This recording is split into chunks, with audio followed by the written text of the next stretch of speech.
Hey, what's going on guys? This is Miasin and this is going to be a double deck review, so on two top performing decks from locals. So the first one is a second place Sky Striker deck getting 5-1, and yeah, I mean he also has a few notes, his matchups and everything, but before we start into the double deck review, make sure you like and subscribe because it really motivates me a lot to keep making videos like these. And if you want your deck list to be reviewed, all you have to do is go on the Discord server, link will be in the description box below. You go on deck list submission channel, and then you have to actually send me a screenshot of the deck list that you've played, as well as either the YDK file or the DP link to your deck list.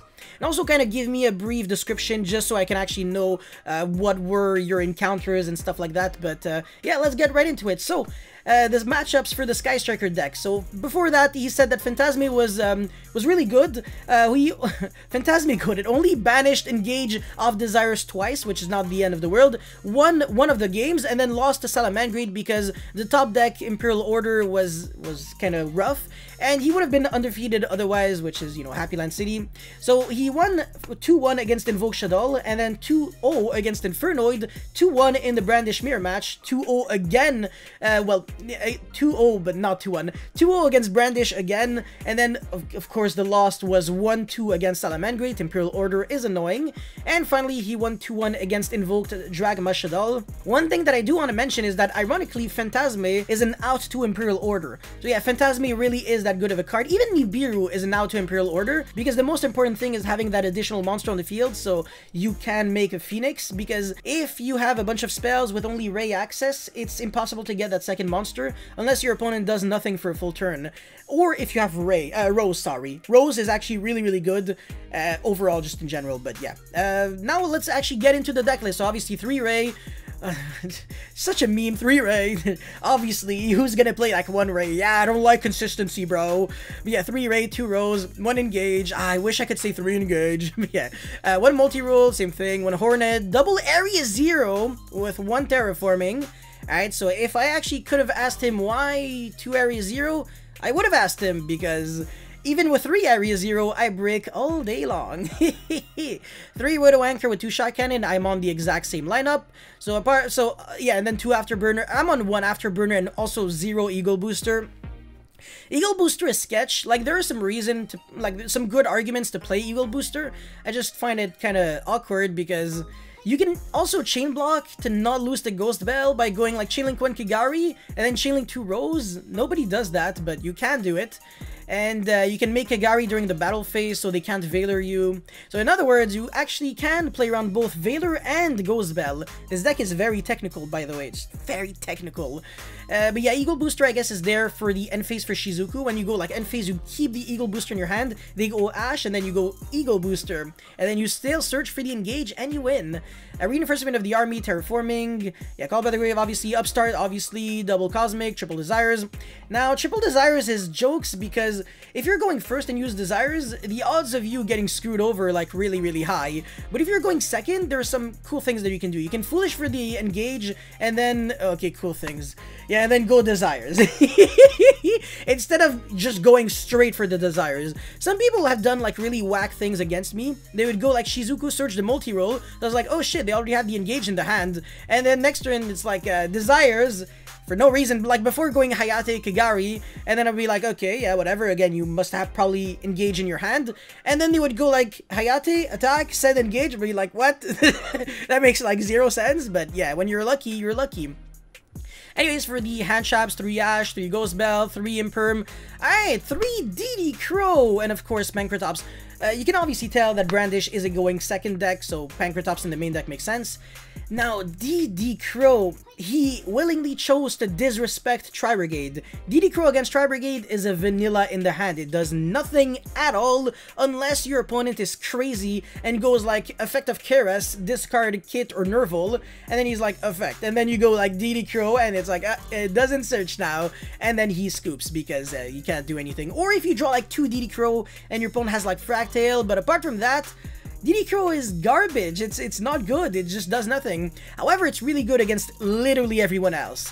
So he decided to kind of make a concession, be like, alright, I'm going to try to have a card that covers every single matchup except Tri-Brigade, and it worked out really well because he didn't play against a single Tri-Brigade. Yeah, alright, pretty cool, pretty cool. And then the Ghost Bell is also a pretty weak card overall, just in general, but at least it's applicable against everyone. It's really good against Tri-Brigade, obviously, for the Revolt. And it has some applications in, like, the Mirror Match. It's garbage against Salamangreat because the monster stays there. Whereas DD Crow, like, you deal with the monster and, well, you deal with the monster permanently, which is good.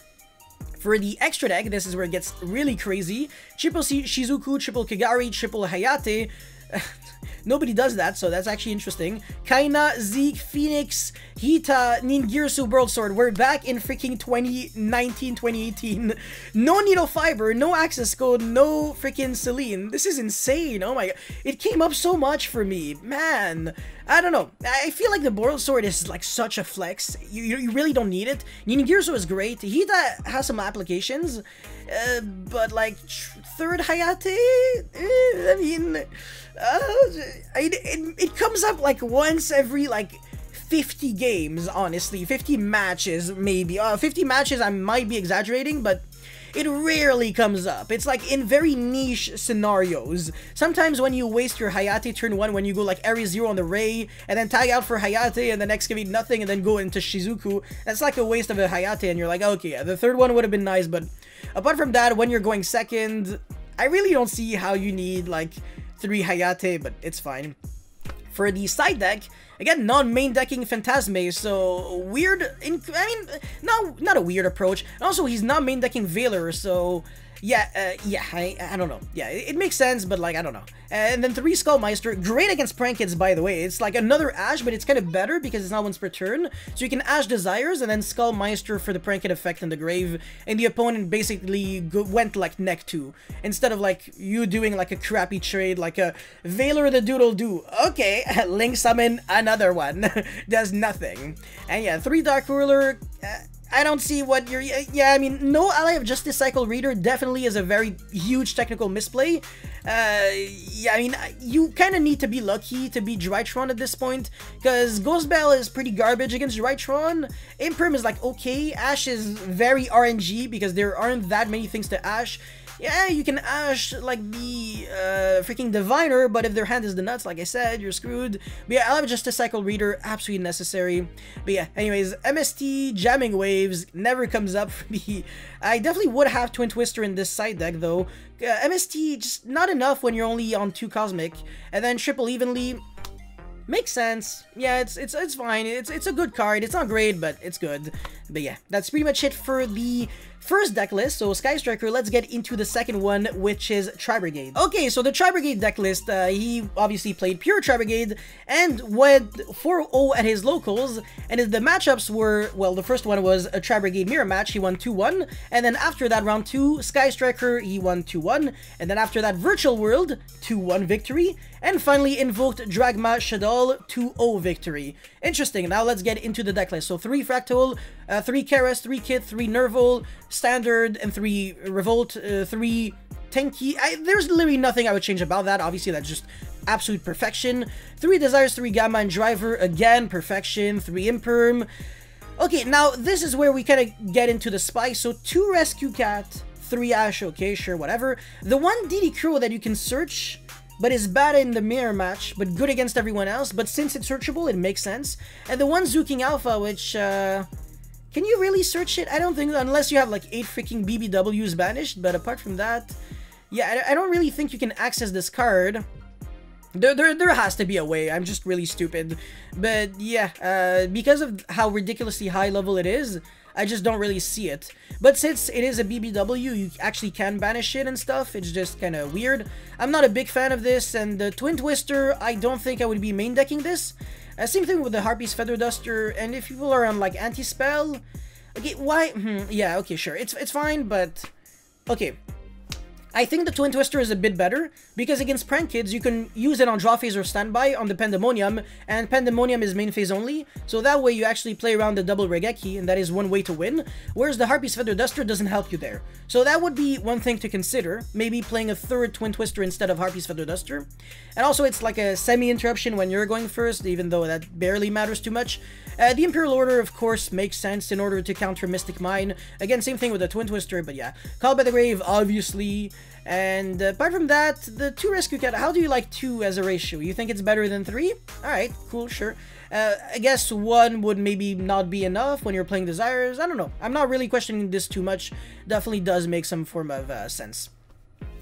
2 Baron Blossom with 1 Bear Bloom, which is not something that we necessarily see all the time. I think I'm kind of used to seeing 2 Bear Blooms, but kind of makes sense, to be fair. 1 Rugal, of course, triple Almond. Daruma Doll is another card that I don't see that often, but it's great. It's really good going second. It does a lot of things, actually. It's like a... I don't really know how to say it. The double cycle, it's that, and also when it destroys a monster, you kind of recycle back a card. Okay, so I guess this has to be one of the ways you recycle back the Zoo King Alpha. Yeah, when you banish it, you recycle it back, but you can't really search it from the deck to the hand. Unless, of course, like I said, you have like billions of BBWs banished. Alright, Shuanglong, Doom Eagle, I don't want to pronounce his full name. El Mirage because of the kit. Lambda, okay, wow, okay, interesting, sure.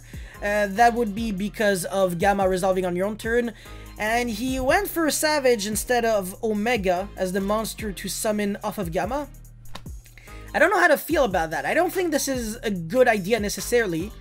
But, yeah. I feel like Omega is just better at this point, though.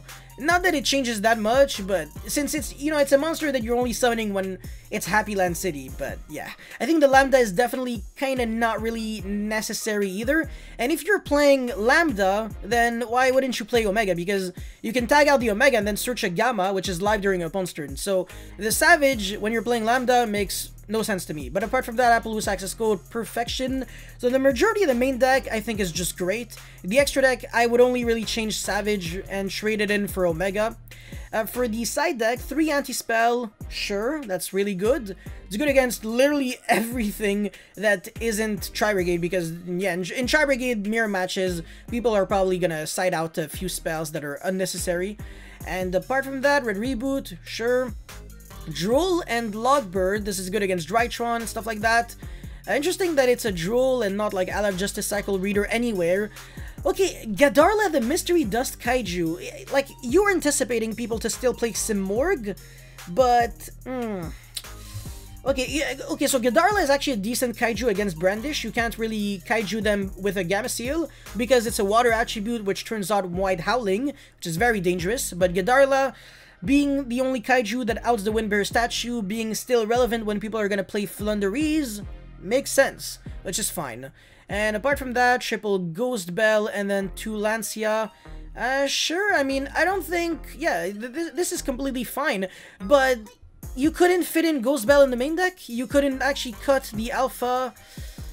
okay, how often does the DD Crew come up? Seriously, I have to ask you that. And apart from that... Yeah, I mean, the deck is pretty solid, so... that should be fine. Yeah, and then the 2 Lancia. I feel like 3 Lancia is kind of really nice because it's not once per turn, so if your opponent has like Call by the Grave, you can chain another one. Whereas like Ghost Bell, if you have 2, if you have to use it on their engine and then they have Call by the Grave, you're screwed. Because even next turn, the Ghost Bell won't be able to resolve at all, because Call by the Grave randomly covers like 2 turns. It's like that current turn and then the next turn, which is kind of big, but yeah. Anyways, that's pretty much it for the deck reviews. Again, make sure you like and subscribe, check out the Discord server so you can submit your deck list, and yeah, thank you for watching. I'll see you next time. Peace.